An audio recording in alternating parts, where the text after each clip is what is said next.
Bonjour et merci de me retrouver dans cette vidéo d'essai d'une nouvelle voiture. Alors aujourd'hui on reste chez les Allemands, vous l'aurez deviné c'est une Mercedes, oui mais il ne s'agit pas de n'importe quelle Mercedes. Aujourd'hui je vais vous présenter un modèle mythique des années 90, la Mercedes E55 AMG W210. Cette voiture, elle trônait au sommet des modèles de la classe E à l'époque, c'était vraiment un très haut de gamme chez Mercedes et je vais vous montrer que cette voiture c'est la dernière vraie AMG qui a été produite.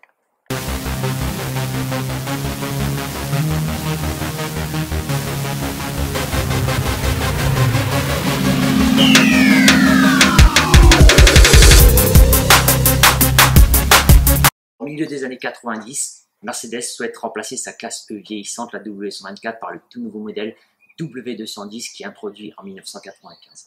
Cette voiture, elle connaît tout de suite un grand succès et Mercedes décide de produire un modèle sportif, la E50 AMG. Alors cette E50 AMG, elle reprenait la mécanique de la mythique W124 E500 qui avait été construite avec Porsche et que l'on peut retrouver notamment dans le film Taxi. En 1997, Mercedes décide de reprendre la base de la E50 et d'y introduire un tout nouveau moteur. Ça donne naissance à la E55 AMG que vous pouvez voir derrière. Alors, dès 1993, Mercedes décide d'introduire les modèles AMG directement au sein de son catalogue, notamment avec la C36 AMG, puis la E50 et enfin la E55 dont nous parlons actuellement. À l'époque, AMG était encore un atelier indépendant, c'est-à-dire que pour chaque E55 AMG produite, il fallait produire et préassembler une E430 avant-garde sur les chaînes de chez Mercedes qui était envoyée chez le sorcier AMG pour recevoir suspension, frein, châssis et surtout le démoniaque moteur V8 5.4 dont je vais vous reparler tout à l'heure. C'est juste gage de qualité et de sportivité. Alors cette voiture, elle fait 4,79 m de long comme vous pouvez le voir. Elle est assez grande, 1,80 m de large et elle pèse 1710 kg à vide. Et elle réussit à battre le 0 à 100 en 5 secondes 7. C'est juste des performances exceptionnelles pour une berline de ce gabarit à l'époque, et même à l'heure actuelle, ça reste des performances d'un très bon niveau. Elle coûtait près de 600 000 francs à l'époque, on approchait les 100 000 € avec les options. C'est cher, oui, même et assez exclusif, même pour nos critères actuels, mais on n'hésite pas sur la qualité si on veut être un haut de gamme chez Mercedes. L'auto que je souhaite vous présenter aujourd'hui, donc c'est une E55 AMG de 1997 équipée de la boîte automatique Speed Shift. Alors cette boîte a équipé toutes les E55 à l'époque et je vais y revenir tout à l'heure. La phase 1 que nous avons sous les yeux a été produite de 97 à 99 et la phase 2 de 99 à 2002.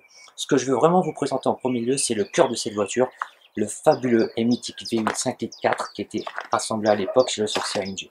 Alors ce bloc il était issu du V8 de la E430 avant-garde qui a été retravaillé chez AMG avec airwacam spécifique et augmentation de la cylindrée. Donc voilà le bijou mécanique de 354 chevaux et 530 Nm de couple dès 3000 tours. Autant dire que ce moteur il s'est montré très souple mais qu'il vous catapulte dès que vous enfoncez la pédale de droite, c'est vraiment une vraie réussite. D'ailleurs une vraie réussite en tout point puisqu'on retrouve ce moteur sous le capot de nombreuses Mercedes dont la mythique et fabuleuse Mercedes McLaren SLR. Je vous laisse écouter ce moteur et vous m'en donnerez un petit peu des nouvelles.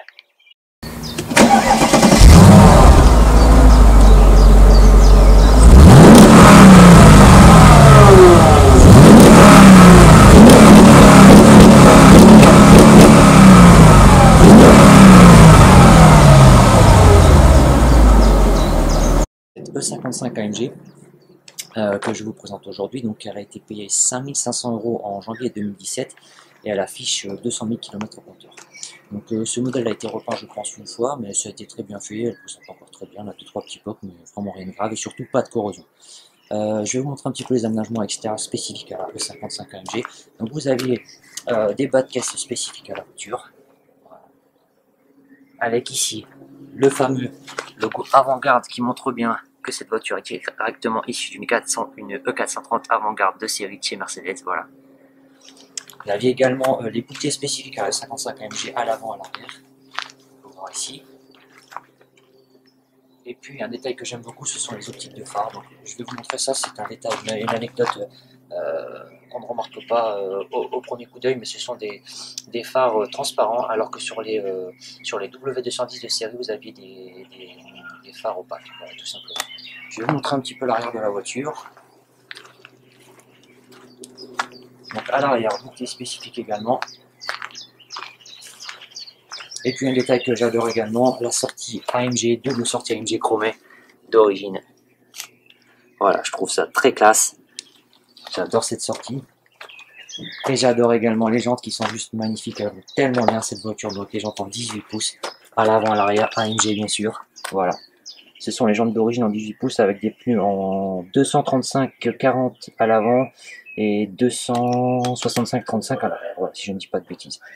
Frein spécifique sur cette voiture, donc 334 mm à l'avant pour les disques et 300 à l'arrière. Je vais vous montrer un petit peu le coffre de cette auto.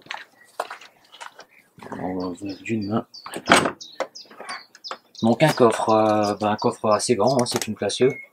Voilà, il y a de la place pour toute la famille, pour tous les bagages de toute la famille. Et puis voilà, vous aviez également ici un petit emplacement pour la roue de secours avec une autre roue AMG qui est juste magnifique également. Voilà. La roue de secours AMG et un petit cric. Voilà.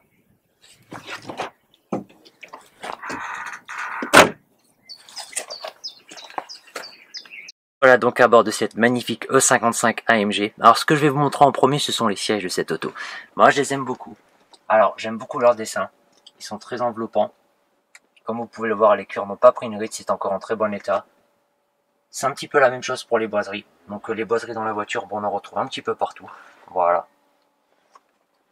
Elles sont encore en bon état, il n'y a pas de souci là-dessus. Donc voilà, ça a bien vieilli. Voilà les contreportes. Voilà. Par contre, petit bémol dans cette auto au niveau des plastiques. Alors je sais pas ce qui s'est passé chez Mercedes à l'époque, mais moi je trouve qu'ils sont un peu cheap. On aurait pu aimer avoir des plastiques d'une meilleure qualité sur cette voiture. Des fois ça sonne un petit peu creux. D'ailleurs regardez la planche de bord. Voilà. Donc elle est un petit peu fissurée au soleil avec le temps. Voilà, c'est un petit peu dommage sur une voiture de ce standing, mais ça reste bien assemblé quand même. Voilà. Donc au niveau des options, on n'est pas dans une voiture moderne avec plein de gadgets, des tablettes ou autres, mais on a l'essentiel. Voilà. Donc on a une clim automatique. Voilà. Elle est très simple d'utilisation. Voilà ici.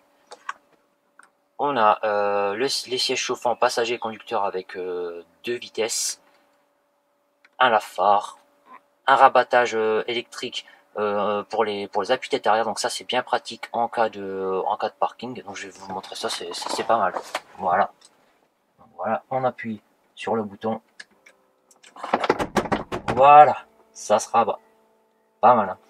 Alors ensuite on a une alarme anti-soulèvement et puis ici la fermeture centralisée depuis l'intérieur. Alors en ce qui concerne ici, en ce qui concerne la boîte de vitesse, donc c'est simple d'utilisation, comme vous pouvez le voir, donc parking, rear, neutral et drive. C'est pas une boîte séquentielle hein, du tout, mais franchement on n'en a pas bien sur cette voiture. Voilà, donc c'est simple d'utilisation. On a 2 modes ici, donc un winter et un summer pour éviter les débordements de couple l'été quand il y a un peu de glace ou de verglas. Un ESP, voilà, et puis les commandes des vitres électriques. Ici l'ouverture du coffre, les rétros et puis le rabattage électrique des rétros. Voilà, je sais pas si ça fonctionne. Ça fonctionne parfaitement. Voilà. Alors de chaque côté on a également des commandes électriques pour les sièges. Donc c'est des commandes assez intuitives hein, qu'on retrouve souvent chez Mercedes. Je trouve que c'est pas mal, c'est très bien fait. Moi j'aime beaucoup cette option et puis c'est très simple d'utilisation. Et puis on a quelques rangements un peu partout. Voilà. Donc premier rangement. On avait un autre ici avec une prise 12 volts à l'intérieur. Donc c'est sympa de le souligner parce que c'était pas forcément présent sur toutes les voitures à l'époque. Encore un petit rangement ici normalement. Voilà, ça s'ouvre. Voilà. Et puis un rangement ici dans la coudoir. Voilà. En ce qui concerne la boîte à gants, bon, elle n'est pas très grande. Voilà. C'est peut-être un petit défaut au niveau des rangements. Elle n'est pas super grande, mais bon, c'est juste suffisant comme on a les autres rangements dans la voiture. Alors, on a un magnifique volant AMG. Voilà, donc il est spécifique à cette voiture. J'adore ce volant. Franchement, elle se prend en main très bien. Il est très ergonomique. Il donne vraiment une sensation de sportivité à la voiture. C'est vraiment le point fort de cet habitacle avec les sièges. Je les adore. Voilà. Voilà le compteur AMG spécifique. Voilà. Et puis ici sur le côté, un limiteur de vitesse. Et ici, un gros commodo qui permet de faire aller à la fois les clignotants et puis les essuie-glaces. Donc à l'arrière, pas mal de place. On peut y loger 2 adultes, 2 grands adultes sans problème. Comme vous pouvez constater, bon, on est dans une classe 1, donc c'est un peu normal d'avoir de la place à l'arrière. Au niveau des options, on a juste les commandes de vitres électriques et puis une petite ventilation centrale. Voilà. Ici, un gros accoudoir central très confortable pour les deux passagers. Et ici, un petit porte-gobelet qui vous permettra tout simplement de siroter votre boisson préférée sur les longs trajets d'autobahn. Voilà donc au volant de cette fameuse E55 AMG. Alors ce qui est vraiment déconcertant, c'est que cette voiture elle est assez facile à conduire. En fait, le moteur est très puissant, mais il a beaucoup de couple, donc la voiture est très souple. Par contre, dès que vous appuyez à fond sur la pédale accélérateur, je vous assure que ça vous catapulte, ça déborde de puissance, le kickdown se met en place, c'est vraiment très impressionnant, vous êtes collé dans le siège. Franchement, je trouve que ce moteur est juste fantastique, c'est une pure réussite, une vraie merveille, et franchement, c'est vraiment le joyau, le cœur de cette voiture. C'est un vrai démon mécanique, et franchement, j'adore ce moteur, j'adore cette voiture. Conduite extrêmement plaisante, surtout avec le volant AMG, ce fameux volant AMG qui se prend super bien en main, une direction très précise et très directe, et franchement c'est un régal à conduire. Alors en ce qui concerne la boîte de vitesse, eh bien, je vous en ai parlé tout à l'heure, c'est une boîte AMG intelligente Speed Shift. Donc cette boîte elle n'est malheureusement pas séquentielle, mais franchement on n'a pas besoin sur cette voiture. C'est une boîte intelligente puisqu'elle prend en compte les accélérations longitudinales et latérales du véhicule, et également tout ce qui est pente située sur la route. Voilà. Donc elle est très douce, sans à-coups, elle est très bien étagée, et franchement elle a fort à faire avec le couple démoniaque du moteur. Elle remplit parfaitement son job, donc je suis très satisfait. Alors en ce qui concerne le châssis et puis les suspensions et le confort en général, alors la voiture est très confortable, les suspensions sont assez fermes, mais juste ce qu'il faut à nouveau, juste ce qu'il faut pour une conduite sportive en tout cas, et puis les freins sont juste super, quoi. Il y a beaucoup de mordants, les disques de freins sont énormes, donc voilà, à ce niveau là aucun souci ni de freinage ni de tenue de route, et puis un très bon confort, perfect. Donc même si la voiture est excellente sur route, le moteur est vraiment parfait, suspension parfaite, là vraiment ça respire la sportivité, la direction est excellente. Elle a quand même quelques défauts cette auto, notamment une consommation assez élevée. Bon bah on peut pas faire de miracle, un V8 5 litres 4 atmosphérique, c'est un peu normal, donc on atteint facilement les 18 litres en ville. Après ça dépend si on a le pied lourd ou pas, mais ça peut dépasser les 18 litres. Et puis, bon, je vous rassure, sur route, on peut descendre à 12 litres, hein, à 12-13 litres, ça reste raisonnable sur route et autoroute à allure modérée, bien sûr. Et puis, voilà. Et puis, il faut également faire attention sur ces autos, j'y reviendrai un petit peu tout à l'heure, mais à tout ce qui est corrosion. Donc, c'est vraiment un problème endémique sur les W210. J'en ai déjà vu plusieurs. Parfois, vous baladez dans la rue, vous avez des voitures qui sont bouffées d'un peu partout. Donc, au niveau des ailes arrière, des bas de caisse, mais j'y reviendrai tout à l'heure. Voilà. Donc beaucoup de qualité et très peu de défauts pour cette fameuse W210 AMG. Nous sommes donc à bord de cette E55 AMG. Alors pour moi cette voiture elle est juste fabuleuse. Je trouve qu'elle est vraiment sous-estimée, elle n'est pas encore appréciée à sa juste valeur et c'est bien dommage. Alors l'auto qu'on a sous les yeux, il faut rappeler que c'est la dernière vraie AMG qui a été produite en petite série dans les ateliers indépendants encore à l'époque de AMG, et je pense qu'elle va vraiment prendre une cote plus importante dans les années qui viennent. Alors l'auto ci présente a été payée 5500 € début 2017 avec 200 000 km et peu d'historique. J'ai regardé un petit peu les annonces et la cote LVA. Donc sur LVA pour l'instant pas de code collection pour cette auto. Et au niveau des petites annonces on trouve de tout, entre 5 et 20 000 €. Alors à 5 000 € vous allez trouver une voiture avec un très fort kilométrage et souvent en panne et sans historique. À 20 000 € une voiture bien sûr peu kilométrée avec un historique conséquent et rempli. Moi, je vous conseille de mettre 10-12 000 € pour une belle 55 AMG. Bien sûr, vérifier l'historique. Il faut un historique surtout cohérent, un carnet rempli ou un gros classeur de factures. Voilà. Niveau mécanique, c'est bulletproof. Une vidange tous les 15 000 du moteur, 60 000 pour la boîte. Par contre, vérifiez quand même les supports de pont, de boîte et de moteur, parce qu'il y a un gros couple sur ce V8 et parfois ils peuvent casser. Mais bon, ça se change facilement, ce n'est pas très cher. En ce qui concerne la cote de la voiture, je pense sincèrement qu'elle va augmenter dans les années qui viennent. Il y a vraiment un gros regain d'intérêt en ce moment pour les AMG anciennes, notamment au niveau des ventes aux enchères. Les prix ne font qu'augmenter. Ça devancière la E500 W124. Les prix ont littéralement flambé ces dernières années. Donc je pense que celle-ci, c'est la suivante sur la liste. Ne tardez pas honnêtement pour en acheter une belle. Ça va pas rester à des prix bas pendant longtemps. Voilà. Sinon au niveau des pièces, on trouve tout sur internet, hein, sur les sites de pièces détachées, et bien sûr chez Mercedes. Ils ont un département classique, donc on peut retrouver un petit peu tout ce qu'on veut pour cette voiture. Les disques de frein, bon, elles sont assez chères sur cette auto si vous devez les remplacer, mais ça pose pas de difficultés particulières. Normalement, votre mécanicien du coin qui s'occupe déjà de votre voiture principale pourra s'occuper de cette AMG sans problème. Voilà. Par contre, lors de votre achat, je vous conseille vraiment de vérifier la corrosion parce que c'est vraiment un gros problème sur les W210. Les bas de caisse, tout ce qui est tour d'aile et puis les fonds de coffre. Voilà, soulevez bien les joints, vérifiez qu'il n'y ait pas de corrosion car c'est vraiment endémique sur ce modèle, c'est vraiment dommage. Voilà. Maintenant, je vous propose une nouveauté sur la chaîne, l'instauration de notes pour les autos. Alors, je vais vous proposer 3 notes, une pour l'intérieur, une pour l'extérieur, une pour le comportement sur route. Ces 3 notes vont nous permettre de faire une moyenne sur 10 et ensuite classer les voitures qu'on aura testées. Alors, pour l'intérieur, je vais noter l'ergonomie, les options et puis la qualité des matériaux. Pour le comportement sur route, tout ce qui concerne bien sûr le moteur, la boîte, la suspension, les freins et le châssis. Et puis enfin, en ce qui concerne l'extérieur, je note la ligne de la voiture et ses équipements extérieurs.